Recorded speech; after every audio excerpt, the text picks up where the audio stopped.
ఈరోజు నేను చూస్తుంటాను, చిన్నప్పటి నుంచి నేను చూశాను. చదువుకోవడానికి పోవడానికి నేను 10 సర్టిఫికేట్లు తీసుకోవాలి. Date of birth, nativity, caste, income, అదే మరి వేరియస్ ఒకసారి ప్రీవియస్ ఎగ్జామ్స్ జరుగుంటే ఎక్కడ చదువుంటే మళ్ళీ దాంట్లో మార్క్స్, ఇలాంటివన్నీ తీసుకోవడానికి అనేక ఇబ్బందులు అన్నమాట. కనీసం స్టూడెంట్ అనేవాడు ఒక వారం రోజులు, ఒక 10 రోజులు ఎంఆర్ఓ తిరుగుతూ ఉండాలి. తహసీల్దార్ ఆఫీస్ కాడ తిరగాలి, ఇప్పుడు ఎంఆర్ఓ ఆఫీస్ కాడ తిరగాలి. Is it necessary? అందుకే ఇక్కడ డిజీ లాకర్ వచ్చింది.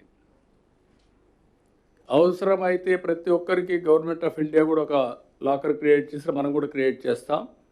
డిజీ లాకర్లో వాళ్ళ రికార్డ్స్ అన్నీ పెడితే ఎక్కడికి పోయినా హెల్త్ రికార్డు, ప్రాపర్టీ రికార్డ్స్ అన్నీ అక్కడ పెట్టుకుంటారు.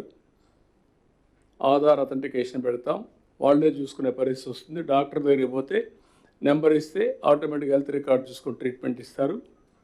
పర్సనల్ హెల్త్ గోప్యంగా ఉంటుంది కాబట్టి ఇలాంటి వేరియస్ తీసుకున్నాం.